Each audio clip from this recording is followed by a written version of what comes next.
Après des siècles de guerre, le monde d'Isgard a enfin sauveur. atteint une ère de paix. Pour le héros! Le roi démon et son horde ont trépassé sous la bravoure d'un homme, le héros du peuple. Hurrah Il pour le est acclamé héros! de tous après son retour de mission. Hurrah Pourtant, pour en Isgard! dépit de ces jeux de masques, un mystère demeure tapi, une vérité soigneusement dissimulée au regard du peuple. Hurrah pour Isgard! Dans une étroite allée, deux jeunes esprits s'emballent à la perspective d'apercevoir l'escorte de leur héros. Le garçon exhorte sa sœur à accélérer le pas de crainte de manquer ce moment unique qui s'offre à eux. Cependant, tandis qu'il s'élance, le garçon croise une énigmatique silhouette drapée dans une robe d'une obscurité profonde. Sa simple présence agit comme un sortilège, figeant le corps du garçon sur place au moment où sa sœur le rejoint. Perplexe face à son état immobile, elle suit le regard de son frère, cherchant à comprendre pourquoi cet homme mystérieux s'éloigne en sens contraire. Mais ce dernier lui hurle de détourner le regard. Il ne faut absolument pas le regarder.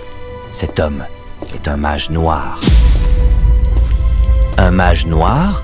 Lui demande sa sœur, ignorant l'importance de ce titre, lequel lui explique que cela signifie qu'il est maudit.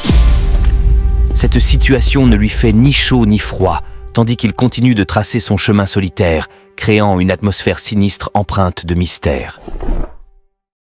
Au sein de son royaume majestueux, une femme trône en attente fébrile, espérant une arrivée imminente lorsqu'elle l'entend entrer. Elle se retourne, découvrant avec un éclat d'émerveillement celui qui se tient devant elle. Minold, il se nomme. Il est enfin de retour. Avec lui, il a ramené un petit paquet. La tête de la dernière menace qui planait sur Isgard, ce qu'elle désirait tant, il l'avait éradiqué. C'est lui le véritable héros depuis le commencement. Elle voudrait le remercier, mais est très vite interrompue par ce dernier, lequel lui rappelle d'un regard sombre de remplir sa part du contrat. Maintenant, l'atmosphère a changé. Elle lui dit qu'elle se souvient de sa promesse et qu'elle tiendra parole. Il s'appelle en réalité Kim Min-jun, son nom avant son invocation dans ce monde. Elle tient à mentionner une fois de plus qu'elle ne lui a pas donné le travail de mage noir parce qu'elle le déteste. Il lui fait savoir que cette déclaration lui glisse sur la peau. Il ne la porte pas dans son cœur. Elle lui est extrêmement reconnaissante pour son travail acharné pour l'Empire dans l'ombre. Grâce à lui, l'opinion des mages noirs a changé dans Isgard. De fait, elle lui redemande une dernière fois s'il veut réellement retourner dans son monde d'origine. À cela, il répond oui sans hésiter. Il a été suffisamment utilisé. Il est temps pour lui de rentrer. Déçue, elle dit vouloir bien le récompenser s'il décide de rester dans l'ombre pour l'Empire. D'un sourire suffisant, il lui dit d'arrêter de jouer la comédie. « Mais elle est réellement sérieuse ?» dit-elle. « Alors qu'allez-vous me donner ? Pardon ? Vous m'avez amené de force dans ce monde, m'avez utilisé comme esclave, et j'en passe, mais maintenant quoi ? Tu souhaites que je reste dans l'ombre pour t'essuyer le cul ? J'aurai quoi en retour ? Si vous restez, je vous donnerai tout ce que vous désirez, mon cher Minold. Apportez-moi du poulet frit coréen et du jokbal. La nourriture d'ici est tellement dégoûtante. Tu ne me donnes que de la bouffe pour animaux depuis que je suis là. Comment suis-je censé vivre ici si je suis nourri de la sorte ? On va essayer d'améliorer ça. Il demande à défaut de lui apporter un ordinateur ultra cheaté avec une connexion internet digne de ce nom afin qu'il puisse récupérer les récompenses de son jeu favori. Bien entendu, toutes ces aspirations sont juste de pures utopies dans cet univers. Abattue, elle incline humblement la tête, signe incontestable de sa défaite, et consent à amorcer sans délai la cérémonie du retour, le traînant jusqu'à la chambre d'invocation. Ce lieu lui rappelle tellement de souvenirs, le jour où il fut invoqué pour la première fois. Il jubile, espérant ne plus jamais avoir à revisiter cet endroit maudit. S'il vous plaît, restez au centre du sceau d'invocation où vous étiez à l'origine. La cérémonie de retour est lancée, notre protagoniste pourra enfin retourner dans son monde. Je vais d'abord libérer la protection du sein. La protection, mon œil. Ne vous méprenez pas. Ça s'appelle la protection, mais en réalité, c'est juste une laisse qui m'empêche de combattre cette femme qu'on appelle la Sainte. Je serai finalement libre de ce cercle. Enfin. Je ne vous comprends pas. Tous les pouvoirs incroyables que vous avez obtenus ici, les richesses, la renommée, pourquoi vouloir tout perdre ainsi ? Occupe-toi de tes oignons. T'es pas du tout concerné? Je pourrais te tuer de mes mains. J'accepterai volontiers puisque je suis à l'origine de tout ça. C'est retiré. Vous pouvez me tuer maintenant. Ou sinon, je commencerai alors la prochaine étape de la cérémonie. Je vais à présent supprimer tous les pouvoirs que vous avez obtenus à Isgard. Un sourire titanesque illumine son visage. D'un geste magistral, il la saisit avec une maîtrise absolue de ses pouvoirs. Malgré ses cris, elle lui lance que traverser avec ses pouvoirs venant d'ici sera une tâche herculéenne. Pourquoi faire ceci? Il lui réplique en lui demandant si elle réalise l'ampleur de ses sacrifices pour acquérir ses pouvoirs. Jamais il ne les abandonnera, jamais. De toute évidence, abandonner ses pouvoirs était purement et simplement un mensonge. Je vois ce qu'il voulait depuis le début, mais avec la magie noire, il ne pourra pas activer le portail dimensionnel. C'est alors qu'elle contemple, ébahie, l'accomplissement de l'inimaginable. Il avait géré l'ouverture du portail en grand maître. Elle se demande comment il a pu faire une telle chose avec la magie noire. Elle lui hurle de ne pas tenter un voyage dimensionnel aussi imprudent. Il le sait, c'est pourquoi il a pratiqué des milliers de fois. Après tout, il a atteint le sommet de ses pouvoirs de mage noir. Vous êtes si étranges, vous, les gens d'Isgard. Pourquoi divisez-vous la magie en obscurité et en lumière? Pourtant, c'est pareil de toute façon.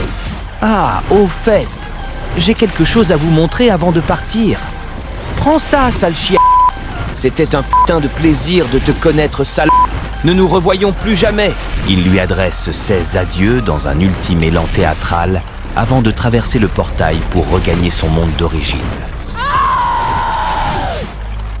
Ce n'était pas ces hurlements qui allaient empêcher le portail d'aspirer notre protagoniste. Elle ne pouvait que regarder ce portail s'évaporer sous ses yeux. Tu ne m'échapperas pas. Cette démarche n'a cependant guère enchanté la sainte, qui, plutôt irritée, ne porte qu'un mépris non dissimulé envers la tâche qui lui incombe. Toutefois, elle n'allait pas laisser cela couler. Sous un ciel resplendissant, on observe un bâtiment à une structure reconnaissable. Nous sommes dans l'autre monde, la Terre. Des éclairs illuminent une fenêtre. Minold vient d'effectuer son voyage avec succès. Il ne s'attendait pas à ce qu'un voyage dimensionnel soit aussi éprouvant. Il a failli y passer. Mais bon, il faut se relever. Il a réussi, il est enfin de retour. Sur la table, il voit son téléphone toujours en charge et il ne va pas tarder à le récupérer. Cette sensation d'avoir un téléphone entre les mains, il l'avait presque oublié. Cela l'avait tellement manqué. Sur celui-ci, son jeu préféré est toujours installé. Finalement de retour. Je suis enfin de retour après tout ce temps. Il est tellement heureux d'être réellement de retour après tout ce temps passé à Isgard. Eh ben, voyons voir. Mais il est trop tôt pour se réjouir. Il veut essayer son jeu vidéo. Mais il n'y a pas de connexion Internet. À l'extérieur, une course de Rangers se fait entendre. Une escouade de soldats lourdement armés vient d'arriver suite à la situation précédente. Leur chef se rassure si ça s'est passé ici et à ses subordonnés de confirmer. Toutefois, ils ne comprennent pas pourquoi ce sont de simples soldats comme eux qui ont été envoyés dans ces lieux. Néanmoins, ils prennent une grande inspiration et se préparent pour le combat. Cependant, à peine en position, l'un d'entre eux repère quelque chose d'inattendu. Une figure déambule nonchalamment dans la rue. Notre protagoniste Kim Min-jun se balade de manière insouciante, énervé de n'avoir personne à contacter et par-dessus le marché, pas de connexion Internet. Apparemment, ça ne fait que 2 ans qu'il est parti, et il se demande s'il devrait prendre cela comme une bonne chose. Secouant son bras dans tous les sens, il essaye de capter ne serait-ce qu'un soupçon de réseau. Toutefois, une chose demeure bizarre, l'absence de magasins ouverts et de personnes dans les rues. Les soldats, perplexe face à un homme marchant dans une zone censée être interdite, l'appréhendent et l'invitent à les suivre. Désorienté, Min-jun ne comprend pas pourquoi des soldats sont postés dans une zone civile. Il suppose qu'il s'entraîne et s'excuse, disant qu'il ne fait que passer, les encourageant à ne pas lui accorder d'attention. Waouh, ça doit être hardcore de nos jours. À cet instant précis, un soldat lui hurlait de prendre la fuite. Il venait de remarquer quelque chose, ou plutôt une monstruosité titanesque qui s'était élancée sur notre protagoniste et n'allait faire qu'une bouchée de ce dernier. Min-jun se retourne pour voir ce qu'il se passe. Il se trouve en réalité dans un repère de monstres, mais cette situation semble apparemment ne pas mériter son attention. Pourquoi un chien stupide qui ne vaut même pas son coup le plus faible voudrait l'attaquer? Ça, c'était sans savoir qu'il l'avait perdu. En serrant le poing, il pensait faire sortir son énergie démoniaque, mais hélas. Eh bien, cela n'avait pas d'importance. D'un geste de la main, tel le marteau de Thor, il avait accompagné le pauvre monstre dans sa dernière demeure, à la grande surprise des soldats face à cette démonstration de puissance. Le monstre venait de manquer de respect à la mauvaise personne. Min-jun le massacrait sous le regard choqué des soldats qui venaient de comprendre qui était le véritable monstre en ces lieux. Même s'il ne peut utiliser sa magie noire par manque d'énergie démoniaque, ce n'est pas à un point où un chihuahua peut tenter de se mesurer à lui. Cela le faisait penser à quel point ce n'était pas de tout repos à Isgard avec l'entraînement en force qu'il subissait au quotidien. Dans le même temps, pourquoi ce monstre d'Isgard était-il ici? Il se le demandait. Les soldats étaient toujours sous le choc quand il se levait. Son simple regard pour leur demander des explications les avait plongés dans un tourbillon de frayeur. Après une discussion animée, les soldats décident de l'escorter hors de la zone interdite à bord d'un de leurs véhicules. Dans des circonstances ordinaires, sa présence aurait pu être sévèrement remise en question dans une zone infestée de monstres. Cependant, le commandant, préconisant une approche non conflictuelle, avait autorisé son départ. Une question persiste. Comment se fait-il qu'il semble totalement ignorant des événements récents? Min-jun, maître de l'art de la dissimulation, invente simplement une vie à l'étranger pour échapper à leurs soupçons. Mais cette situation, ce n'est plus la Corée qu'il connaissait autrefois. Le chaos des donjons a émergé dans la vie de Min-jun dès l'âge de 7 ans, avec l'apparition de créatures de ces donjons dans la réalité. Il se souvient qu'à cette même époque, les soldats et les militaires challengeaient déjà ces monstres, tout comme ils continuent de le faire présentement. L'avènement des donjons a également donné naissance à des êtres surpuissants, appelés les éveillés, dotés de capacités surpassant celles des humains ordinaires. Ils avaient créé avec l'aide des militaires le corps des chasseurs. Donc avant d'être invoqués par la Sainte, la Corée vivait dans une relative sécurité en zone civile. Une pensée lui traverse l'esprit. Est-ce qu'il pourra jouer à son jeu favori une fois en zone sécurisée? Cela le tracasse énormément. Le soldat ne peut réprimer une pointe de méfiance face à notre héros. Dans un monde plongé dans le chaos, comment se fait-il qu'il semble totalement ignorant de la situation, se contentant de justifier cela par une prétendue vie à l'étranger? Pourtant, malgré ses doutes persistants, il hésite à poser des questions qui pourraient le mettre mal à l'aise. Après tout, plus tôt, il avait vu quelque chose qui dépassait l'entendement. Min-jun lui pose une série de questions cruciales. Il veut savoir si les personnes ont été évacuées en toute sécurité, avec une préoccupation particulière pour les développeurs de jeux. Il s'interroge sur la possibilité de trouver un emploi de nos jours, notamment dans l'industrie des jeux vidéo, et sur les dommages causés aux infrastructures, tels que les systèmes de stockage des serveurs. Il faut croire que malgré le monde qui sombre dans le chaos, notre protagoniste tient vraiment à son jeu vidéo. Le soldat décide de lui narrer l'histoire depuis le commencement. L'origine du chaos remonte à un étrange phénomène dans les donjons plusieurs années auparavant. Ces structures mystérieuses ont commencé à émerger plus fréquemment, devenant également plus imposantes. Cependant, le véritable problème résidait dans l'essor exponentiel de monstres gigantesques surgissant des portails de ces labyrinthes souterrains. Donnez l'alerte! Vite! La situation a rapidement échappé au contrôle de l'armée, conduisant au verrouillage de certaines zones civiles. Depuis lors, l'armée essaye différentes méthodes pour se défendre, mais ils sont en minorité. Qu'est-ce qu'il me raconte, celui-là? Notre héros n'en a rien à faire de ces explications. Est-ce que ça veut dire que les sociétés de jeux vidéo sont fichues? C'est la seule chose qui l'intéresse. Comment il va faire pour vivre dans ce monde sans ces jeux vidéo? Il est stoppé dans ses pensées par le soldat qui lui demande quel âge il a. Notre héros dit qu'il aura 21 ans cette année. Il lui suggère alors de ne pas tarder et de s'enrôler incessamment dans l'armée avant que ses 20 ans ne se terminent. Apparemment, le service militaire obligatoire, qui était de 5 ans pour le corps des chasseurs et de 3 ans pour les troupes régulières, est maintenant de 5 ans pour tous depuis la détérioration de la situation mondiale ces dernières années. Il devrait probablement avoir reçu sa lettre d'enrôlement à ce qu'il paraît. Le choc est total pour Min-jun, lui qui était revenu pour vivre sa meilleure vie sur Terre et profiter de ses jeux préférés. Mais voilà qu'il doit envisager une vie militaire, et ce pour 5 ans. En plus, il n'a pas pu se connecter depuis son retour. Il avait la rage, mais timing parfait. C'est quoi ça? Il n'y avait pourtant pas de connexion. Son message d'enrôlement arrive avec une date limite dès le lendemain. Le soldat, comprenant son désir de jouer, lui suggère d'aller dans un cybercafé près du centre d'évacuation.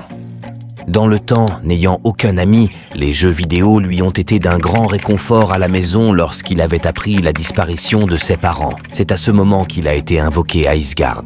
Il était en train de revivre l'expérience paradisiaque que l'humanité ait jamais créée, les jeux vidéo. Toutefois, il faut se rendre à l'évidence. Le monde a complètement changé. Le soldat avait raison sur toute la ligne, y compris la date d'enrôlement fixée à demain. S'il possédait ses pouvoirs démoniaques, nettoyer les donjons à lui seul aurait été un jeu d'enfant.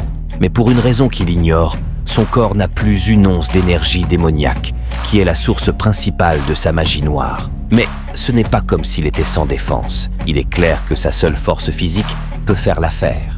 Bon, qu'est-ce que je fais alors? Il faut bien que je me décide. D'une voix hurlante, il venait de prendre sa décision. Son entourage ne comprenait pas cette réaction. Il était confiant. Il allait résoudre le problème des monstres de lui-même.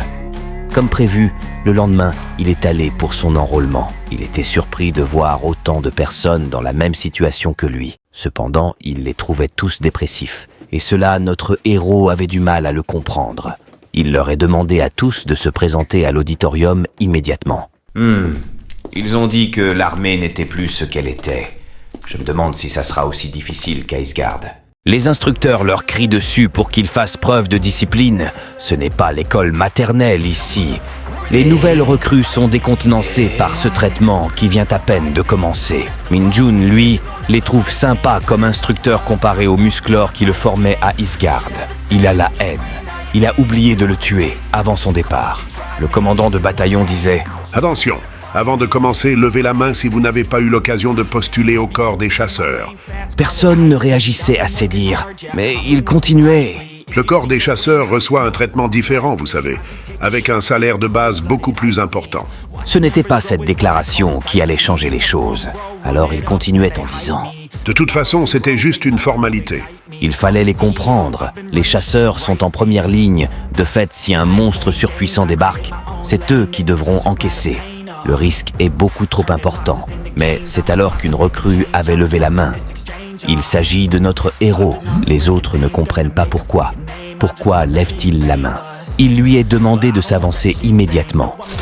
Prenant son appui tel Superman faisant craquer le parquet, il s'était propulsé dans les airs à la surprise de tous, le voyant planer comme si la gravité n'avait pas d'effet sur lui avant d'effectuer l'atterrissage charismatique qui allait avec. Il se présente. Recrue Kim Min-jun, et il veut postuler au corps des chasseurs. C'est ainsi les débuts du chasseur légendaire ayant jamais existé sur Terre qui venait de commencer. Isgard, région Nord, la faille oubliée. Une voix se fait entendre dans les sombres profondeurs d'une grotte sinistre. Nous revivons les souvenirs de Min-jun, plongés dans un monologue. Malgré les compétences hallucinantes que possèdent les mages noirs, s'ils perdent leur énergie démoniaque, ils sont faits comme des rats. Cette énergie n'est pas comparable au mana des mages ordinaires qui se restaurent naturellement. Eux, ils n'ont pas d'autre choix que de combattre indéfiniment les monstres s'ils veulent renouveler leur stock, une boucle sans fin en quelque sorte. Par-dessus le marché, ne pouvant avoir d'équipier étant donné qu'ils sont craints de tous, c'est la mort qui les attend s'ils tombent à court d'énergie démoniaque dans un donjon. Alors ils posent une question. Quelle est la meilleure méthode pour les mages noirs de regagner leur énergie démoniaque et les conserver? Un blanc s'installe. Apparemment, toutes les créatures autour de lui ont trépassé. Eh ben, dans ce cas, posons-lui la question. Le boss du donjon venait de faire son entrée. Min-jun commençait à s'ennuyer. La créature hurlait de rage face à la scène à laquelle elle assistait. Et il y avait de quoi. Il faut dire que ses congénères avaient tous trépassé. Alors c'est ça ta réponse? lui demande-t-il, avant de lui caresser le visage avec un poing d'une puissance monstrueuse. Le monstre venait de passer de l'autre côté. Eh ben c'est simple mon cher, je vais vous écraser avec ma force au niveau max. Ces événements prennent place 645 jours avant son retour sur Terre. Retour au présent, dans le bureau du commandant de bataillon. Alors, vous vous appelez Kim Min-jun, c'est ça? Oui monsieur, c'est bien mon nom. Vous pouvez attendre ici. Un groupe du corps des chasseurs sera là dans pas longtemps. Merci. Je vous trouve très enthousiaste pour quelqu'un qui souhaite rejoindre le corps des chasseurs. Y a-t-il une raison particulière à votre choix? Vous savez, avec la situation actuelle des choses, vos chances de trépasser sont plutôt élevées. La plupart des chasseurs reviennent à l'armée malgré leurs compétences spéciales. Oui, j'ai des choses à faire dans les donjons. Face à cette réponse de notre héros, un blanc s'était installé entre les interlocuteurs avant qu'ils ne se mettent tous deux à pouffer de rire. Le commandant le trouve très drôle et pour cela, il n'allait pas le faire payer pour le parquet de l'auditorium. Min-jun lui était très sérieux. Il a le plan parfait. Rejoindre le corps des chasseurs qui a la priorité sur la gestion des donjons par le biais de l'armée. Exploser les monstres par lui-même et au passage, récupérer leur énergie démoniaque afin de regagner ses pouvoirs, tout en montant en grade peut-être jusqu'à 10 étoiles en 5 ans et après cela, se la couler douce en tant que héros public avec un gros salaire. Dans son film digne d'une série indienne qui n'est bien sûr qu'une imagination débordante pouvant être à des années-lumière de la réalité, un sergent du corps des chasseurs venait d'arriver. Le commandant faisait les présentations de façon formelle, ce qui intriguait Min-jun. Ce dernier le prenait de haut, lui demandant s'il possède réellement des compétences de chasseur, si tel est le cas, alors qu'il ouvre sa fenêtre de statistiques. Bien que Min-jun n'appréciait guère cette façon de parler, il se devait d'obéir, d'après lui c'est peut-être ainsi à l'armée. Min-jun dit tout joyeux, « Fenêtre de stats !» Mais apparemment il y a un problème. Le sergent, débordant d'impatience, lui demande « Qu'est-ce qu'il y a? Dites-moi ce que vous voyez. » Il souriait d'un air gêné, disant qu'il y avait un problème. Ses stats marquaient erreur.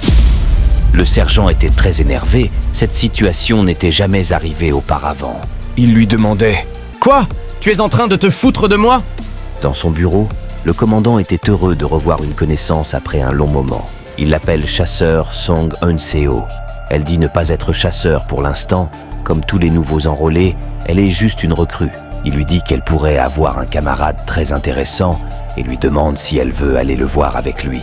Elle est partante. Le sergent et notre héros viennent d'arriver dans la salle de test. Min-jun, tête en l'air, est en train d'admirer le bâtiment, se demandant si ce dernier dispose d'une salle d'informatique. Le sergent remarque son excitation et lui demande de se ressaisir. Ton enrôlement n'est pas encore décidé. Si ça ne dépendait que de moi, je t'aurais directement envoyé à la police militaire. Il commence vraiment à taper Min-jun sur le système, toujours en train de le prendre de haut. Notre héros veut savoir quel est le test. Voici le test. Si tu réussis à le bouger, même d'1 centimètre, tu réussis. Je te donne 10 minutes. Si tu as vraiment un talent de chasseur, prouve-le. Ce cristal est la pierre rouge, un matériau des donjons. Il est incroyablement dense et lourd pour sa taille, mais aussi extrêmement dur. Avec sa taille actuelle, aucune recrue ne pourra le faire bouger. Avec un sourire moqueur en coin, notre protagoniste demandait « C'est tout ?» Il était content que le test soit aussi simple. Le sergent le regardait toujours de haut, se disant qu'il n'était qu'une arnaque. Il y a toujours des pourris qui essaient de profiter des avantages du corps des chasseurs avec des compétences médiocres. Il a fait un bond de 5 mètres de haut jusqu'au podium, et ses stats affichent une erreur. Quelle connerie!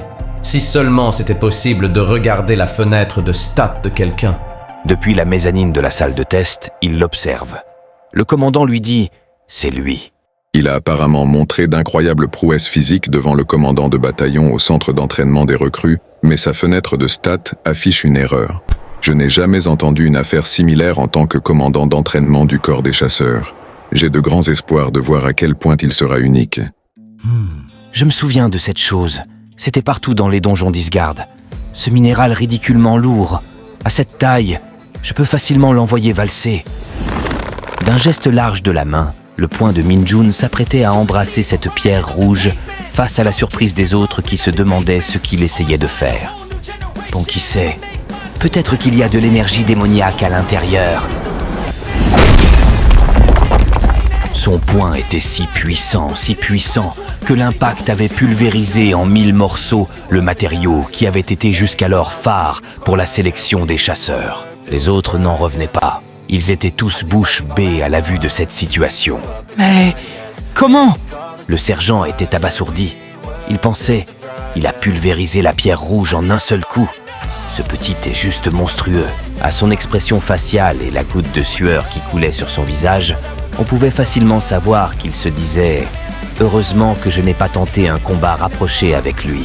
Mais c'est clair, mon sergent, il fallait tenter. Tu allais te faire atomiser. » Quelle déception! Il n'y avait rien à l'intérieur. Le redoutable entraînement de 4 semaines vient de débuter, plongeant les nouvelles recrues dans un tourbillon d'épreuves intenses. Épuisées et éreintées, elles doivent déployer toutes leurs ressources pour survivre à cette initiation.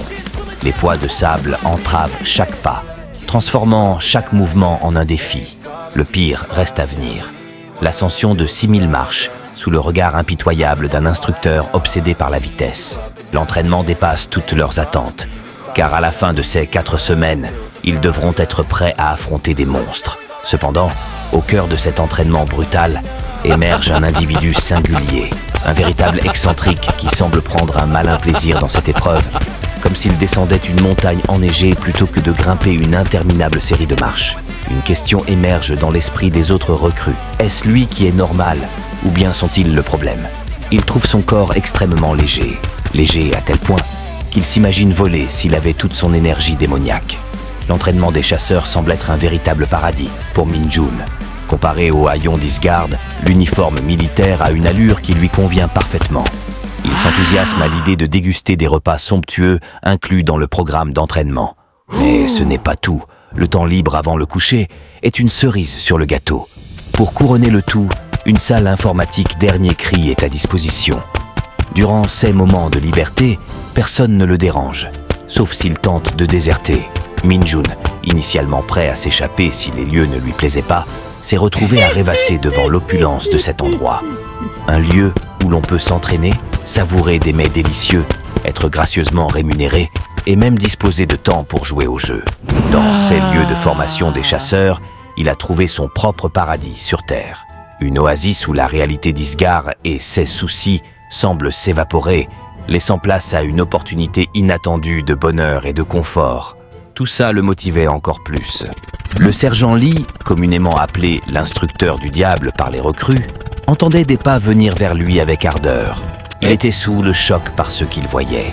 Min Jun l'avait rejoint beaucoup trop rapidement, suscitant son étonnement.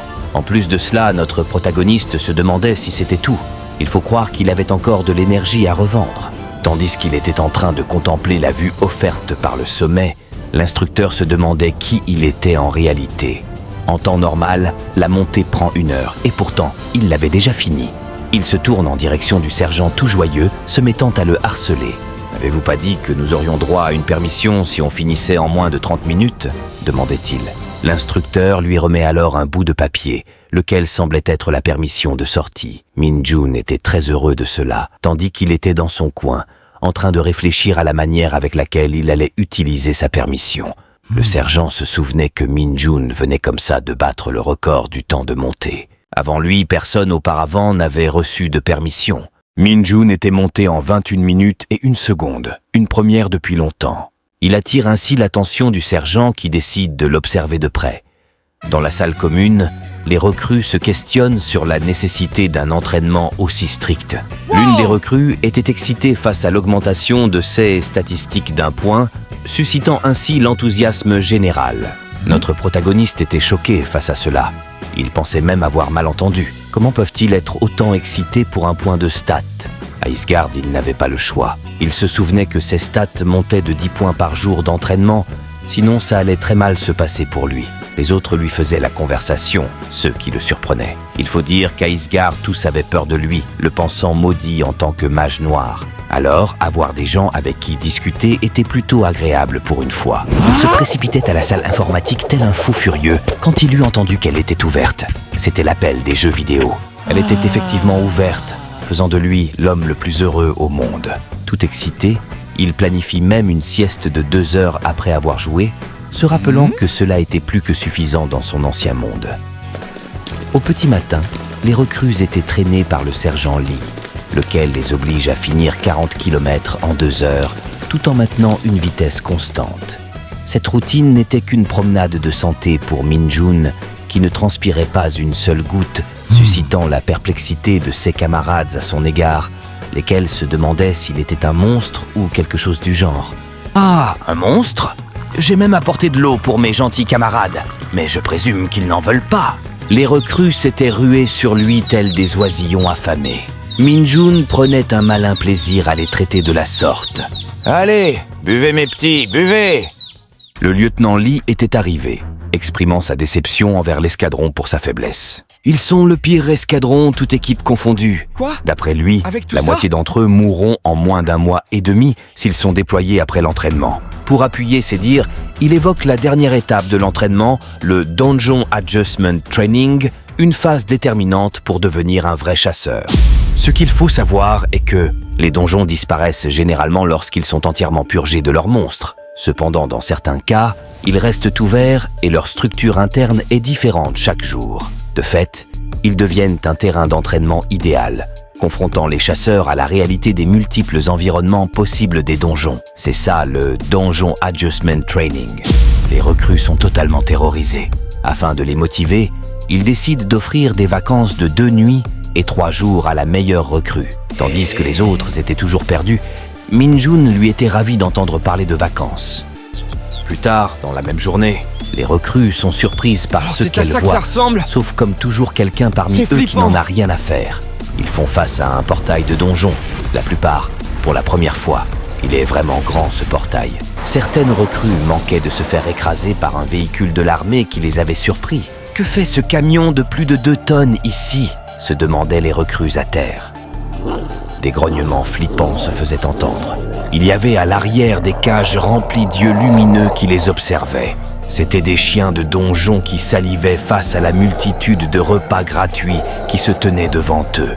Les recrues étaient terrifiés par cette scène, mais comme toujours, Min-jun reste impassible. Pour lui, ces créatures sont telles des chihuahuas essayant de faire les intéressants, en quelque sorte du menu fretin. Le lieutenant annonce qu'ils devront les affronter dans le donjon. Ils doivent former des équipes de 4 et battre un chien en moins d'1 heure avant de sortir du donjon. Les recrues frissonnaient en entendant cette nouvelle. Cependant, le lieutenant continuait de leur donner les instructions. Pour se protéger, ils auront chacun une armure de sécurité. Une armure exclusive du corps des chasseurs. Elle est incroyablement lourde et grossièrement conçue. Bon, en même temps, c'est une armure d'entraînement après tout. Min-jun la trouve inconfortable et pas du tout efficace. Elles ont été conçues uniquement pour la défense. Il peut même imaginer à quel point elles ont été utilisées, et cela lui donne des sueurs froides. Il demande au lieutenant s'il peut l'enlever rapidement s'il réussit à vaincre les chiens. Le lieutenant réprimande l'arrogance de la recrue avant de voir de qui il s'agit et lui accorde la permission. Mais il ne doit pas oublier qu'il s'agit d'un travail d'équipe. Il ne peut pas juste surpasser tout le monde. Notre héros a déjà une idée. Il suffit de leur expliquer de quelle manière battre les monstres.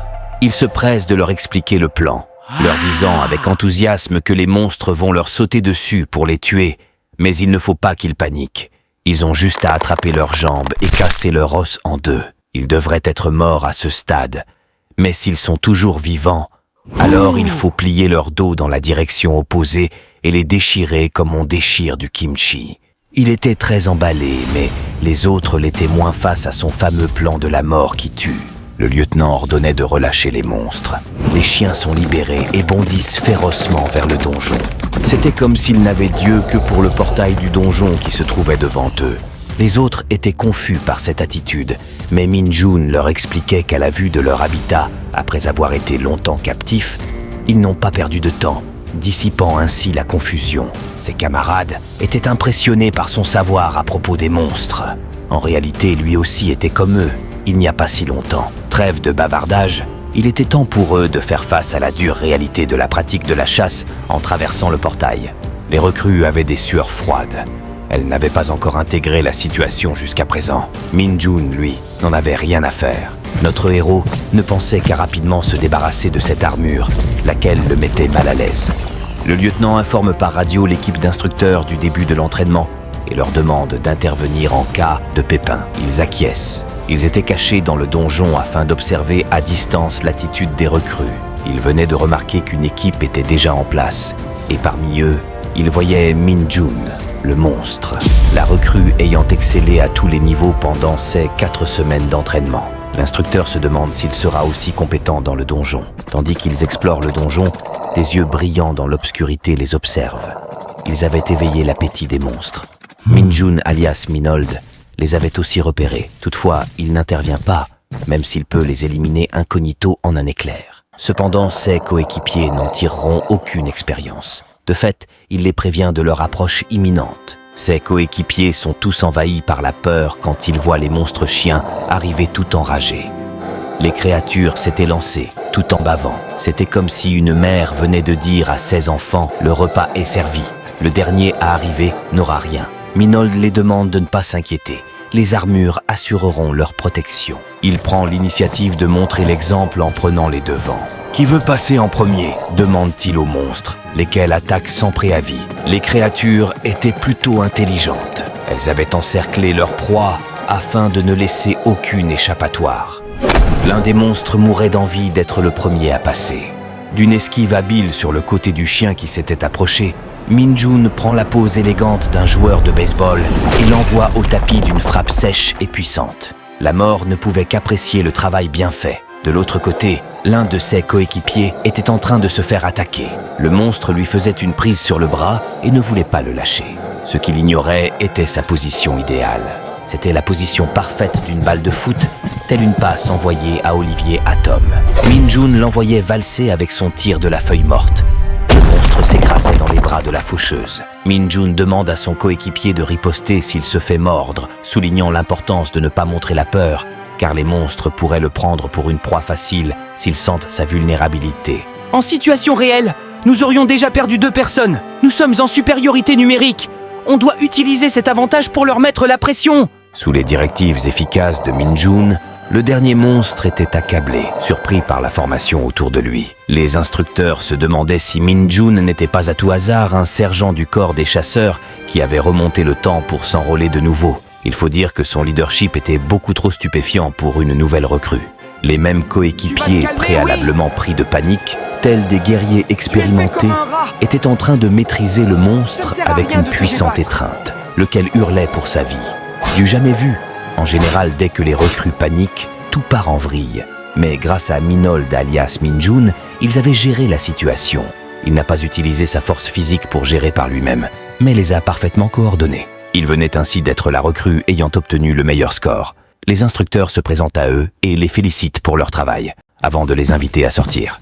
En chemin, Min-jun reste curieux de savoir quelles notes ils ont eues quand soudain tout se met à trembler. Qu'est-ce qu'il se passe ? C'était prévu ? Regardez ! Le portail ! Il disparaît ! Le portail du donjon se rétrécissait. Celui-ci est en train de se transformer. Il faisait face à une situation anormale. C'est fichu ! On ne peut vraiment plus sortir ? Le donjon commençait à se refermer prématurément, une situation inhabituelle. C'était étrange. Cela s'est produit bien plus tôt que prévu. Les radios de communication étaient également hors service à cause de ce phénomène. En principe, ils avaient encore un mois avant le changement de la structure complète de celui-ci. Alors, pourquoi ? Ils se le demandaient. Les instructeurs informent les recrues de la situation, les rassurant eux qui pensaient déjà être finis en ces lieux. Tel que mentionné dans le manuel, ils attendront 1 heure sur le lieu du portail dans l'espoir de sa réouverture. Cependant, l'attitude de l'instructeur faisait ressortir son inquiétude. Notre protagoniste, en retrait, est très calme face aux événements. Il analyse la situation. L'instructeur évoque des mesures que le lieutenant prendra, mais Minold semble sceptique. Pour lui, cette situation inhabituelle est étrange, puisqu'il est clair qu'il n'aurait jamais utilisé ce donjon s'il l'avait su.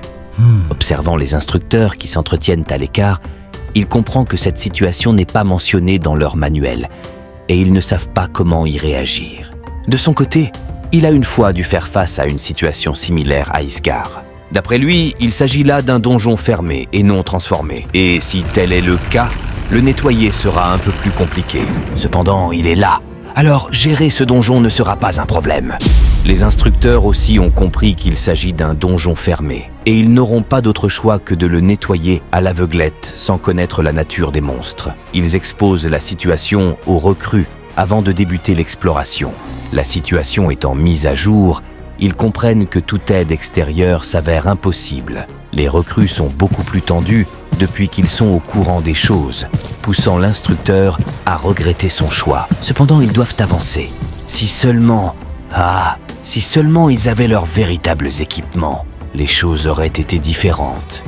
Cependant, avec les fausses armures d'entraînement super lourdes que les recrues portent, la situation risque de se compliquer. L'instructeur Kim se dit qu'à ce stade, ils seront fichus s'ils tombent sur une horde de gobelins. Une idée lui vient en tête. Ils peuvent aussi utiliser les recrues comme appât pour attirer les monstres, et à eux, les instructeurs, de les éliminer en les surprenant. Cependant, l'idée lui ressort de la tête. Ce n'est pas digne d'eux, en tant qu'instructeurs, de se servir des nouveaux, se dit-il. Ces derniers leur ont fait confiance et se sont entraînés avec acharnement ces dernières semaines. Ils devraient leur montrer l'exemple. L'exploration se poursuivait à la queue leu-leu. Tandis qu'on pouvait observer de l'inquiétude sur certains visages, sur d'autres, plutôt sur un autre, c'était plutôt l'ennui qui se faisait observer. Les sens aiguisés de Min-jun l'avaient permis de remarquer quelque chose d'inhabituel. Notre protagoniste essayait alors de déterminer de quoi il était question et l'un des instructeurs, le voyant distrait, lui demandait ce qui n'allait pas. Il avait certes la bouche ouverte, mais il ne savait pas comment expliquer à l'instructeur ce qu'il avait ressenti. Au même instant, un fort cri d'agonie se faisait entendre, ce qui surprenait et mettait en alerte tout le monde.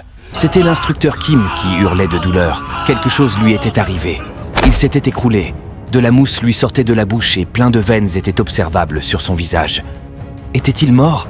Le second instructeur, très inquiet, courait vers lui bien que Min-jun essayait de le retenir, mais il était trop tard. Il a suffi juste d'une fraction de seconde pour que lui aussi se retrouve dans le même état que son homologue instructeur. Notre protagoniste demandait aux autres de reculer s'ils ne voulaient pas finir dans le même état. Une odeur planait dans l'air. Il les rassurait, leur expliquant que les instructeurs étaient juste inconscients. Cette odeur lui était familière, et il devait vérifier par lui-même si c'était bien ce à quoi il pensait.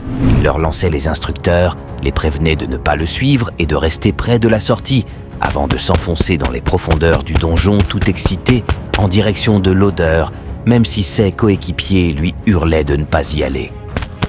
Cette odeur, c'était de l'énergie démoniaque, la raison de l'évanouissement des instructeurs. Elle est fatale pour les humains ordinaires et même à Isgard. Les combattants devaient se vêtir d'une protection spéciale afin de pouvoir combattre les monstres. Cependant, pour les mages noirs, cette énergie est-elle un chargeur pour un portable, une source d'énergie qu'il faut absolument absorber? Notre protagoniste était très enthousiaste à l'idée de déguster cette énergie. Ses lèvres esquissaient un sourire dans le style miam miam. À nous deux petits chargeurs. Un endroit empli de cristal l'accueillait. Min-jun venait comme ça d'arriver à la source de l'énergie. Mais elle était étrangement très calme. Il ne ressentait aucune présence de monstre. On aurait pu penser que Min-jun devait être pris par surprise par quelque chose. Mais il disait « ne joue pas à ça avec moi. Tu penses pouvoir relâcher une telle énergie démoniaque et espérer rester caché face à un mage noir ?» Il l'avait trouvé, juste au-dessus de lui sur le plafond, une tête familière. Un Dark Hound, une créature terrifiante, laquelle avait failli avoir raison de lui dans ses débuts à Isgard. Tiens, voyez-vous ça? Comme c'est plaisant de revoir une tête familière, même si c'est toi. Au fait, ne le comparez surtout pas aux chiens de tout à l'heure. En termes de puissance, il les écrase, et de loin. Je me souviens encore de ma première rencontre avec l'un d'eux, à Isgard. Tu vas me lâcher, oui! J'ai failli y passer, car je n'avais jamais rencontré un tel monstre parmi toutes les créatures que j'avais affrontées. Le monstre avait bondi, prêt à le hacher. Minold l'attendait avec sourire aux lèvres. Tel un personnage de Dragon Ball Z, il se mettait en position de préparation d'une attaque fatale de lumière, le Kamehameha, lequel avait littéralement envoyé valser la créature sans surprise à des années-lumière de lui. Un seul coup de poing bien placé de notre héros avait atomisé la créature. Et oui, il faut croire que le mage noir à son apogée était dans la place. En réalité, L'immense quantité d'énergie démoniaque qui émane du corps de ce monstre après sa mort est la raison principale pour laquelle il est difficile à vaincre. En plus de ça, il a un sang si vénéneux qu'à son contact, un humain ordinaire aurait la peau complètement fondue comme une glace sous la canicule. Bien sûr, rien de tout ça ne s'applique au mage noir. Tel un aspirateur surpuissant, il souriait, absorbant toute l'énergie démoniaque dégagée par le monstre. Ah, ça fait du bien d'absorber de l'énergie démoniaque après si longtemps. Je crois que je suis chargé à environ 5% actuellement. Minold était satisfait de son repas. Cependant, ça reste étrange. Qu'est-ce qu'un Darkhound? Un monstre qui ne se trouve qu'à Isgard fait sur Terre? Il se le demandait. Il avait préalablement émis l'hypothèse selon laquelle les monstres terriens possédaient de l'énergie démoniaque. Mais étant donné la réaction des instructeurs, il est clair qu'ils n'ont jamais fait face à ce genre de phénomène. De plus, il n'a jamais été fait mention d'énergie démoniaque au centre d'entraînement. La probabilité pour ce monstre d'avoir effectué un voyage dimensionnel de lui-même est quasi nulle. Cela n'est possible que pour des mages comme lui, au sommet de leur magie noire, ou par une sainteté utilisant le pouvoir de Dieu. En clair, ce n'est pas à la portée du commun des mortels. Notre héros se demande si c'est le début des Darkhounds en Corée. Enfin bref, il réfléchit trop, se dit-il. Il décide alors de récupérer le corps du monstre pour le rapport, une fois de retour à la base. De l'autre côté, les instructeurs étaient toujours dans les vapes. Cependant, ils regagnaient peu à peu leurs esprits en entendant bourdonner dans leur subconscient les appels des nouveaux, lesquels étaient très inquiets. Le réveil brutal de l'instructeur Kim faisait croire qu'il revenait d'un voyage temporel mouvementé. Il était très inquiet, se demandant si quelqu'un parmi eux était blessé. Son homologue, lui, ne comprenait pas ce qui s'était passé. La recrue laisse entendre que Min-jun est allé dans les profondeurs du donjon et n'est pas encore revenu. Ce qui met en alerte l'instructeur, lequel n'apprécie guère cette attitude de Min-jun dans une telle situation. Cela mérite le renvoi immédiat de notre héros. Cependant, il ne pouvait rien y faire, puisque lui-même s'était évanoui dans un moment pareil. Dans leur mélodrame touchant, une recrue leur hurlait de regarder. Minold était arrivé, tout souriant. Il portait le Darkhound tel une écharpe sur son cou et demandait si tout le monde allait bien. Les instructeurs, tout comme les autres recrues, étaient sous le choc. Notre protagoniste leur lançait le petit paquet qu'il avait rapporté avec lui. Il venait de faire la découverte d'une nouvelle espèce de monstre et en plus qui s'était fait battre par un nouveau. Il comprenait aussi qu'il s'était évanoui à cause de cette créature. Regardez, le portail! Il réapparaît. Ça veut dire que c'est fini? Le portail s'était réouvert. Il pouvait enfin sortir. L'instructeur le rattrape, lui demandant si c'était réellement lui qui avait battu le Darkhound. Min-jun se contente de sourire. Juste avec cela comme réponse, l'instructeur en chef avait compris. Il s'adressait à son homologue instructeur, l'enjoignant à rapatrier les autres recrues, tandis que Min-jun, notre intrépide protagoniste, demeure à ses côtés. Il avait quelque chose à lui dire et les autres ne devaient pas l'entendre. Dès qu'il fut parti, un pacte tacite émerge, réclamant un récit circonstancié au lieutenant de la part de notre héros, une fois l'extérieur regagné. La précision prime, aucune lacune ne doit s'immiscer, même celle reflétant leur propre incompétence, disait-il. L'instructeur Kim était très gêné face à la situation. Les évanouissements et l'abandon des recrues suscitaient en lui des remords. Il n'avait aucune excuse, même en cas d'incarcération militaire, disait-il. Une gratitude sincère envers Minold émane pour avoir préservé chaque vie. Min-jun était embarrassé par autant de compliments. L'instructeur s'en allait. Cette perte de connaissance en plein donjon allait l'empêcher de dormir pendant un moment. L'expression faciale de Min-jun laissait entendre qu'il était satisfait de la situation. À son tour de partir, soudain, son tableau des statistiques s'illumine, dévoilant une correction d'erreur. Cependant, l'incompréhension teinte cette révélation. Quoi? L'erreur a été corrigée? Mais de quelle erreur il parle? Ah, il s'en souvient, l'erreur à sa première ouverture de la fenêtre de stats. Les statistiques révèlent cependant une surprise déconcertante, l'incitant à traiter le système de système à la con. Sur sa fenêtre, la vue de son statut de fondateur du culte, Luminuna et mon personnage préféré, l'avait donné des sueurs froides. C'était comme si le système l'avait mis à nu tel un ver de terre. En réalité, il s'agit d'un personnage de Dungeon Power Fighter, son jeu préféré, et cela confirme son amour pour ce jeu, un jeu qui a marqué son apogée en magie noire à Isgard. Il avait créé ce culte pour la blague, juste pour se débarrasser des fanatiques qui le suivaient comme des harceleurs, lui demandant de conquérir le monde avec eux. Min-Jun n'était pas au bout de ses surprises. L'onde de choc se propage à la découverte d'une diminution drastique de ses capacités. L'énergie démoniaque, essentielle à sa puissance magique, s'était évaporée après son retour. Les séquelles du voyage dimensionnel se faisaient cruellement ressentir, laissant notre héros avec une fraction infime de sa force d'Atan, anéantissant ses compétences et réduisant le rang de la seule qui lui restait à un niveau abyssal. Cette compétence, corruption, a pour effet de causer des maux d'estomac. Ce coup dur menace d'entraver ses projets, mais son esprit combatif demeure intact. Après tout, il a quand même réussi à atteindre le sommet de sa magie noire à Isgard. Il peut reconquérir ses sommets. Tout cela pour le bien des compagnies de jeux vidéo qui ont du retard sur le développement à cause des monstres.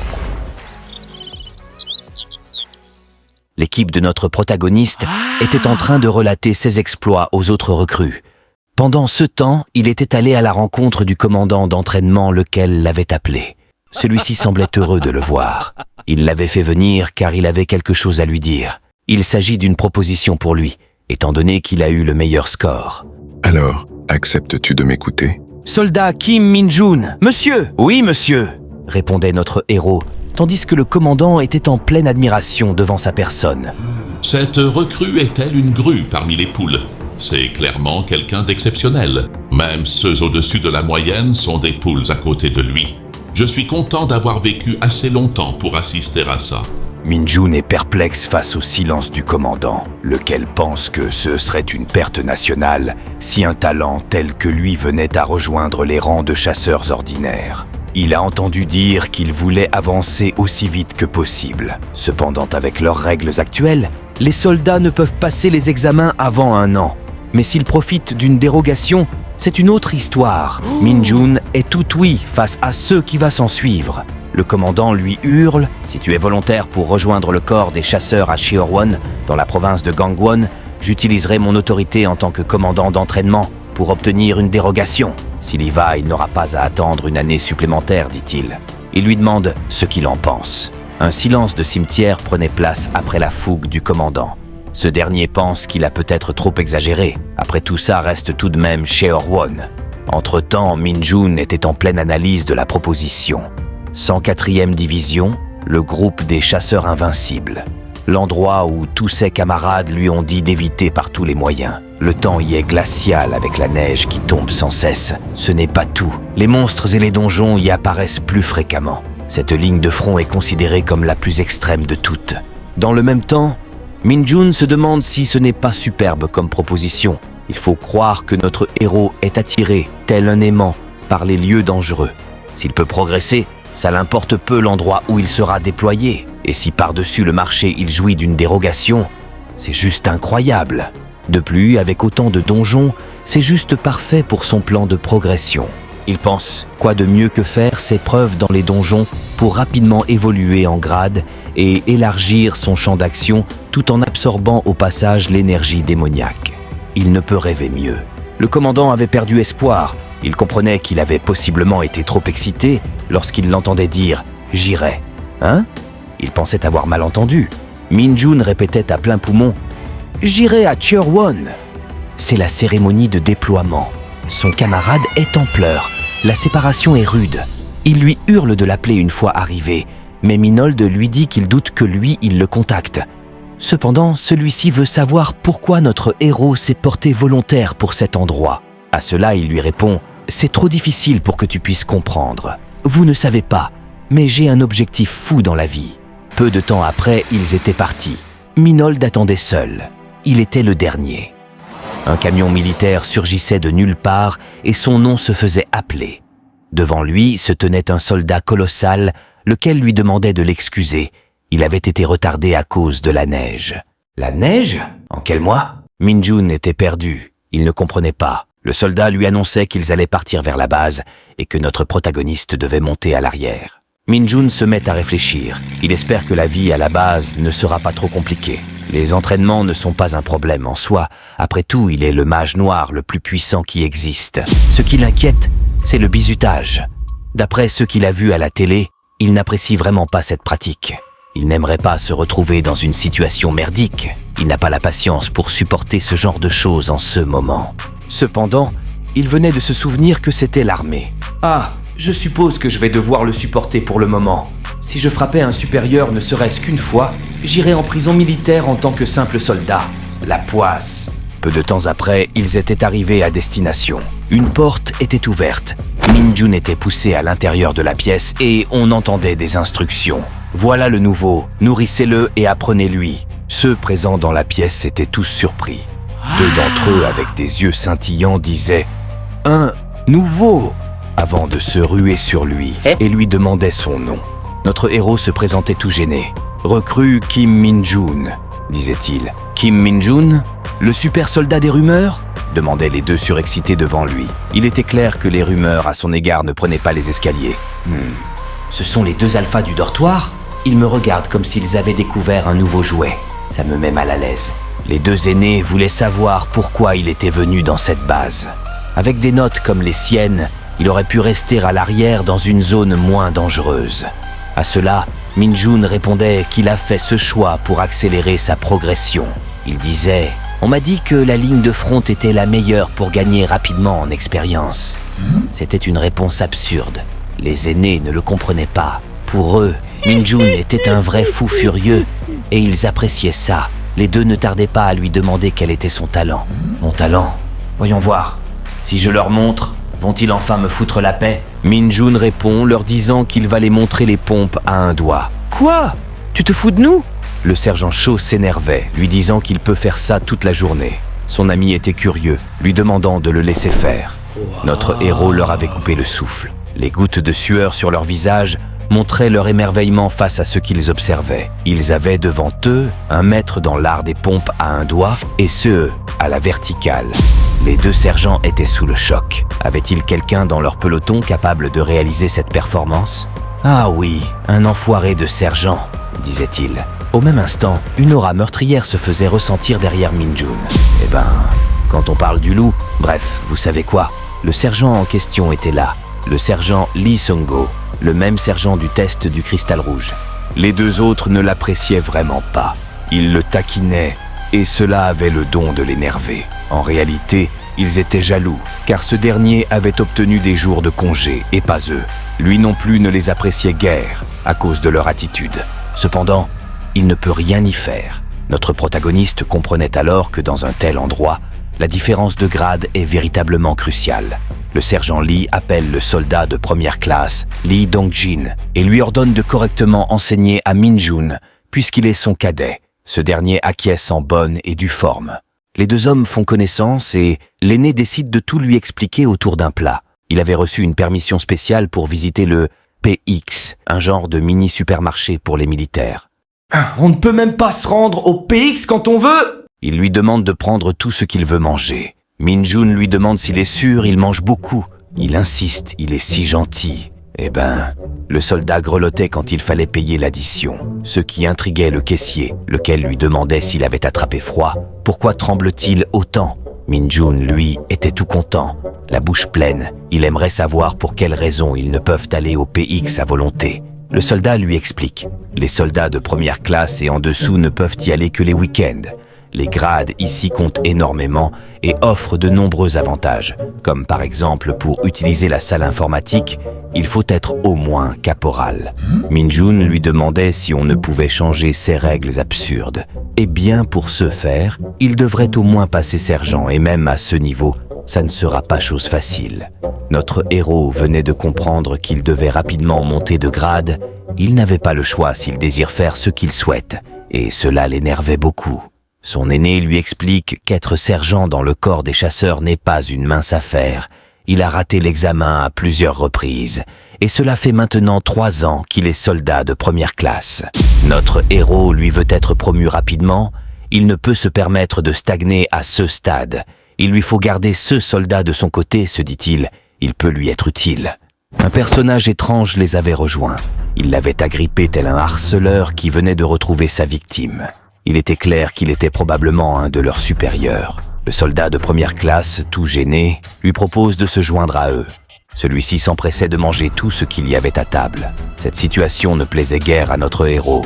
L'aîné malpoli, la bouche pleine, marmonnait qu'il ne dira rien à propos de la conversation qu'il venait de surprendre. Cependant, si le soldat de première classe est inutile durant l'entraînement aux armes à feu, demain, il est mort. Dans son élan, il se permet aussi de menacer Min-jun, lui disant qu'il ne le laissera pas partir facilement juste parce qu'il est nouveau. Le soldat Dong-jin était gêné par cette situation, et Min-jun comprenait que cet aîné abusait de son rang. Cela commençait à le taper sur le système, il n'allait plus pouvoir se retenir. Il était temps pour cet aîné malpoli de déguster un peu de son énergie démoniaque. « Cher seigneur malpoli, et si tu vomissais gentiment ce que tu viens de manger, par où je pense ?» Il l'avait senti passer. Il allait bien évidemment vomir son repas, mais pas par la bouche, plutôt par... Enfin, bref, vous avez compris. Surpris, il se redresse rapidement et se met, tout paniqué, à vérifier les dates de péremption de ceux qu'il venait de consommer. Il disait qu'il n'y a aucun souci quand on lui demandait ce qui n'allait pas, mais vu l'expression de son visage, il était clair qu'il lui fallait une excellente concentration pour se retenir. Les experts peuvent témoigner. Min-jun avait en réalité utilisé sa compétence « corruption de bas rang ». Elle semblait être efficace dans ce genre de situation. Min-jun voulait en savoir plus sur l'entraînement aux armes à feu dont il parlait. Il s'agit d'un entraînement de tir sur un KX-2, sauf qu'au lieu d'utiliser des balles d'1 centimètre comme il est d'usage, ils utiliseront des balles d'une puissance incomparable. Si les balles d'1 centimètre utilisées au centre d'entraînement sont équivalentes à un poney, celles qu'ils utiliseront sont semblables à un étalon sauvage. Le recul est monstrueux et l'arme fait un bruit de tir de canon. Puisque les monstres sont fréquents dans les environs, il faut bien qu'ils aient une puissance de feu bien plus importante. Un poney et un étalon sauvage, hein? Ça m'a l'air gérable. À Iceguard, l'arme que j'utilisais avait un recul d'éléphant. Si je peux même appeler ça une arme, alors un étalon sauvage, je suis plus que heureux. Notre protagoniste avait hâte d'être à deux mains. Le soldat, lui, se demandait toujours pourquoi leur aîné était parti en catastrophe. Le jour de l'entraînement était arrivé. Tous les soldats se dirigeaient vers la place de tir. Des coups de canon se faisaient effectivement entendre. Min-jun était plongé dans le feu de l'action. Le recul de l'arme n'avait pas d'effet sur notre mage surpuissant. Il avait géré la bête en grand maître. À la fin de l'exercice, il avait manqué un seul tir, ce qu'il trouvait assez dommage. Mais bon, il était plutôt satisfait de sa performance. Le contrôleur annonçait 19 tirs directs et un tir manqué. Il était sous le choc. Pas que lui, tous étaient sous le choc, c'était une première pour un nouveau de réaliser cet exploit. Impossible que ce soit de la chance avec une telle arme, pensaient les autres en sueur. La machine de guerre était dans la place. Son sourire exprimait sa satisfaction. Dans leur tour d'observation, les supérieurs haut gradés qui regardent la scène supposent que les rumeurs à son égard étaient donc véridiques. On l'appelle le soldat d'élite. Les autres étaient curieux de savoir comment Min-jun s'y prenait pour tirer de cette manière. Il répondait simplement qu'il s'y est pris comme on le lui a enseigné. Ah bon? Apparemment, on ne les avait pas appris la même chose. Son supérieur était fier de lui pour avoir réussi 19 tirs lors de sa première fois. Il le félicite, lui demandant de continuer de montrer le meilleur de lui-même. Il avait hâte de le voir tirer cet après-midi lors de l'entraînement spécial aux armes à feu. Min-jun était surpris. Un entraînement spécial? Il ne savait pas de quoi on lui parlait. Les deux qui le taquinaient à son arrivée s'étaient mis à pouffer de rire, demandant au soldat de première classe Kim Min-ji s'il se fichait de notre héros. « Arrêtez de le taquiner, s'il vous plaît », disait-il avec des rires moqueurs. Ils ajoutaient que ce n'est pas parce qu'il a réussi ici qu'il faut se faire des idées. Ses camarades du même grade le félicitaient. C'est bien dommage. Il aurait eu des vacances s'il avait réussi les 20 tirs. Min-jun, lui, voulait savoir quelle est la différence entre cet entraînement et l'entraînement spécial aux armes à feu dont il vient d'entendre parler. Le soldat de première classe Lee Dong-jin allait lui expliquer. Il ne s'attendait pas à ce que Min-jun soit si bon. En principe, les nouvelles recrues suivent habituellement cet entraînement spécial une fois qu'elles ont acquis une maîtrise de leur balle. Pendant cet entraînement, ils sont en équipe de 2 dans différents couloirs. L'objectif est d'éliminer des monstres tout en avançant vers une destination spécifiée. Bien que les monstres ne présentent pas nécessairement un danger considérable, le défi réside dans la nécessité de gérer les créatures tout en restant prêt à contrer d'éventuelles attaques, sans nuire aux civils qui peuvent apparaître sporadiquement. La règle est stricte. Si ne serait-ce qu'un civil est touché, le participant est considéré comme ayant échoué, indépendamment du nombre de monstres éliminés. Il le rassure, lui disant de ne pas avoir peur de la situation. Tout se passe sous la supervision des exécutifs. Min-Jun est très excité. Des monstres? Waouh! Finalement quelque chose de vraiment fun! Peu de temps après, il fallait reprendre des forces avant le passage à l'action. Le soldat Dong-jin était ravi de son cadet pour avoir réussi ses 19 tirs. Il était né pour être soldat, disait-il.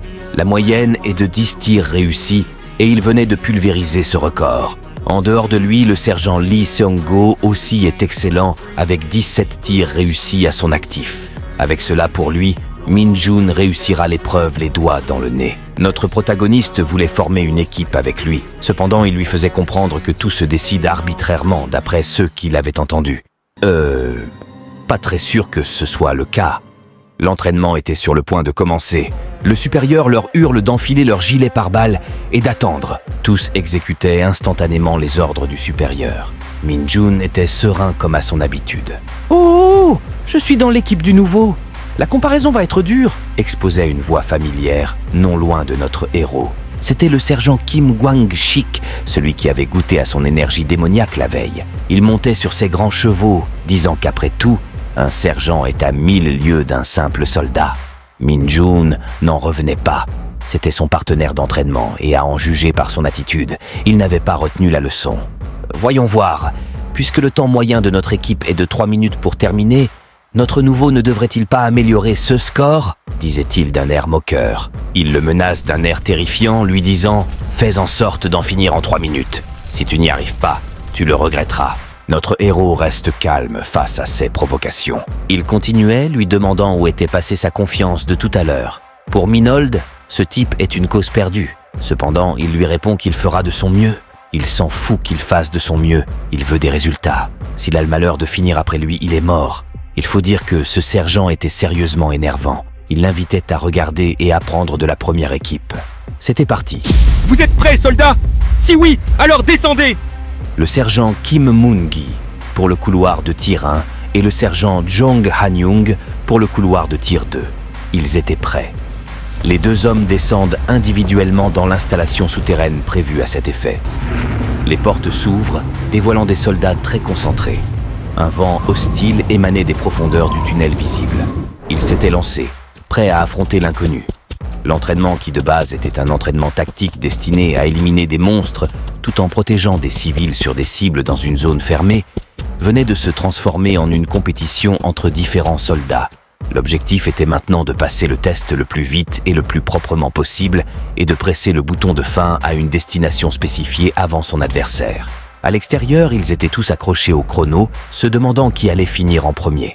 Min-Jun remarque que les marqueurs de monstres semblent varier en taille. Son adversaire se fait le plaisir de lui expliquer. Plus un monstre est dangereux, plus grosse est son icône. Il avertit Min-Jun, lui disant qu'il devrait savoir dans quoi il se lance avant de prendre part. Dans chaque couloir, il y a 2 monstres et ils sont totalement aléatoires. En un mot, ils affrontent l'inconnu une fois entrés. L'un des soldats était arrivé à un point de monstre. Il faisait face à un crapaud en mode ermite très charismatique. Sans préavis, le crapaud envoyait un puissant coup de langue, lequel fut esquivé de justesse par le soldat. Le type du premier couloir était plus rapide. Cependant, il est malchanceux d'être tombé sur un monstre pareil. Je pense que son adversaire va le rattraper d'ici là. Son adversaire, le sergent Jong, faisait face à un rat géant, tel le maître des tortues ninja. Cependant, le rat se faisait cribler de balles. Il était clair que le kung-fu ne faisait pas partie de ses aptitudes de combat. S'avançant rapidement pour la prochaine étape, le sergent Jong, tout content, affirmait que ça allait être une victoire facile contre le sergent Kim. Cependant, quand la porte s'ouvrait, il faisait face cette fois à un monstre hideux, lequel bavait lorsqu'il le voyait. De l'autre côté, un crapaud se faisait cribler de balles. Le sergent Kim avait fait face à 2 crapauds à la suite. Il était dégoûté, se disant que son adversaire aurait déjà fini la partie. « Forte était sa surprise de ne voir personne au point d'arriver. Il était le premier. Il pressait le bouton sans perdre de temps. 2 minutes 24 secondes et 58 tierces, c'était son record. Les nouveaux étaient impressionnés. Ils expliquaient que le sergent Jeong n'avait pas eu de chance. Le monstre hideux était un ver du désert. Un monstre avec une défense hyper résistante. Le sergent Kim se moquait de son adversaire, lui demandant pourquoi était-il en retard. C'est de cette manière qu'il compte défendre sa nation? Cela irritait son adversaire, mais il ne pouvait rien y faire. Le sergent Kim savait profiter de la situation. Vu qu'il avait gagné le pari, son adversaire devra lui payer un PX. De toute façon, même si le sergent Jeong avait fini en premier, il aurait été éliminé étant donné qu'il avait tiré sur un civil, en plus un tir dans la tête. « Oh, on dirait qu'ils ont fait un pari », disait le sergent Guangxik. « Un pari? Intéressant. » Minjun l'avait entendu et allait profiter de la situation. Notre héros demande au sergent Guangxik de faire un pari avec lui. Le sergent pensait avoir mal entendu. Mais Minjun continue. Et si le perdant accordait un vœu aux gagnants comme des hommes? Cela l'amusait énormément. Eh bien, voyez-vous ça? Tu penses être devenu important car les aînés sont gentils avec toi? Demandait-il. Il acceptait le pari. Cependant, Minjun devait lui donner 3 mois de son salaire s'il perd. Son adversaire disait qu'il n'a aucun vœu qu'un simple soldat puisse réaliser. Alors cette condition est son seul souhait. Alors, comme ça, il veut juste de l'argent? Eh ben, je m'attendais à quoi? Pas surprenant venant d'un simplet comme lui.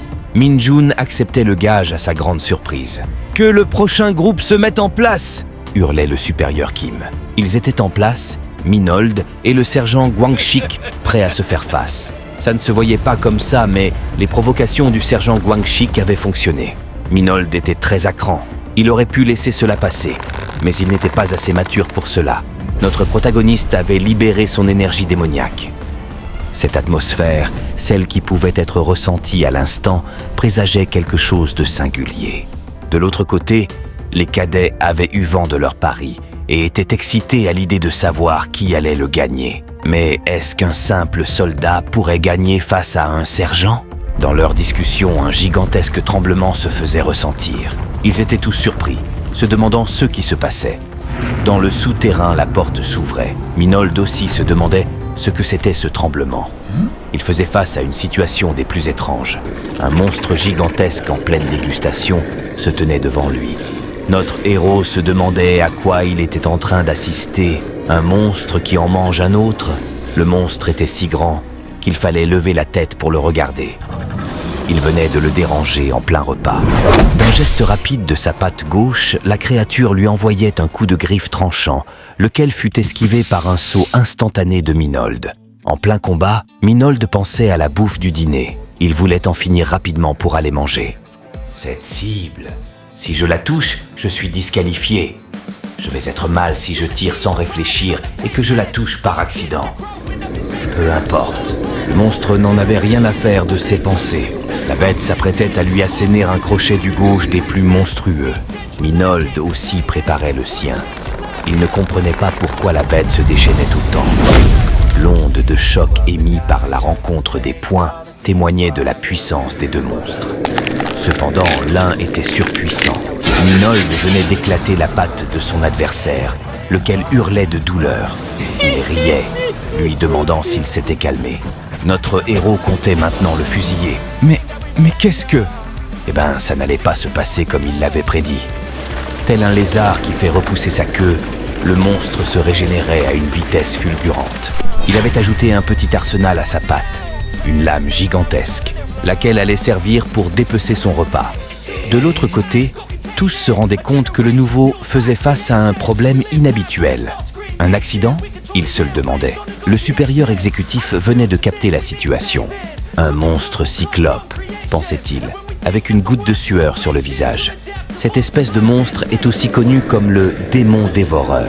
Une fois qu'il consomme une source d'énergie, ses capacités régénératives et offensives augmentent drastiquement jusqu'à la digestion totale de cette source d'énergie. Le supérieur était surpris, se demandant pourquoi le monstre avait soudainement attaqué. En principe, il ne passe à l'attaque que quand sa vie est en danger. En plus là, il s'était clairement mis en colère au point de manger les monstres sur son passage. Qu'est-ce qui avait bien pu le plonger dans cet état? Minold souriait. Il faut croire qu'il s'amuse comme un fou. Il esquivait les coups tranchants et surpuissants du monstre, tel un gamin qui jouait à la corde à sauter. Rien qu'à voir les traces laissées par la force du vent, il n'était possible que d'imaginer les dégâts qu'un tel tranchant pourrait engendrer. Sans préavis, la créature envoyait un coup de griffe rapide du droit, mais elle ne pouvait surprendre le mage noir le plus puissant au monde, lequel le trouvait bien énergétique. Ça aurait été plus simple de lui botter le cul. Mais là, c'était un entraînement aux armes à feu. Sa vilaine tête se faisait canarder par Minold, et il trouvait cela très satisfaisant. Le monstre hurlait davantage. Il avait perdu son seul œil. Notre protagoniste profitait de l'occasion pour se positionner et retourner à l'attaque. Son œil semble se régénérer plus lentement. Je devrais en finir maintenant. Il s'était élancé sur la masse de muscles travaillés qui lui faisait face, laquelle l'attendait impatiemment. Sa tête était sur le point d'être séparée de ses épaules par la vitesse de la lame du monstre, laquelle éclairait déjà son casque de soldat. Eh bien, il faut croire que Minold était 1000 fois plus rapide. Il avait le temps de suivre la lame du regard. Regardez-moi cet enfoiré. Il sait exactement où me viser. Il peut voir ou il ne se base que sur le son. Comment il fait? Se demandait-il avant d'esquiver illico presto le tranchant du monstre, mais il se faisait écrabouiller au sol par la droite de la créature. Le monstre était satisfait. Il l'avait fait. Eh bien, c'était ce qu'il pensait. Notre protagoniste avait bien évidemment paré le coup. Il se questionnait tout en soulevant la patte du monstre. C'est étrange. C'est impossible qu'ils aient mis un monstre aussi violent pour un entraînement. J'ai beau lui avoir percé l'œil, il a réussi à me détecter 2 fois de suite. Réagis-tu à mon énergie démoniaque? Lui demandait-il, comme si la créature pouvait lui répondre. Le supérieur exécutif arrivait, très inquiet. Il était lourdement armé pour faire face à la situation. C'était une catastrophe. Pourquoi un tel accident devait arriver au nouveau? Se demandait-il. Il le savait. Un cyclope ayant consommé de l'énergie ne peut être battu par un simple soldat avec une arme à feu. C'était de sa faute, se disait-il, suppliant Minjun de ne pas mourir, de tenir le plus longtemps possible. Le supérieur longeait les profondeurs du tunnel aussi vite qu'il le pouvait. L'adversaire de notre protagoniste, le sergent Guangxik, courait tout joyeux. Il avait éliminé ces 2 monstres. Son temps était excellent. Il prévoyait faire au plus 2 minutes et 30 secondes au total pour arriver et presser le bouton de fin. Le nouveau n'a aucune chance contre sa vitesse, se dit-il. Comme prévu, il a échoué, pensait-il avec un large sourire. Il se demande ce qu'il va bien pouvoir faire de ses 3 mois de salaire. Peut-être le dépenser pendant ses vacances?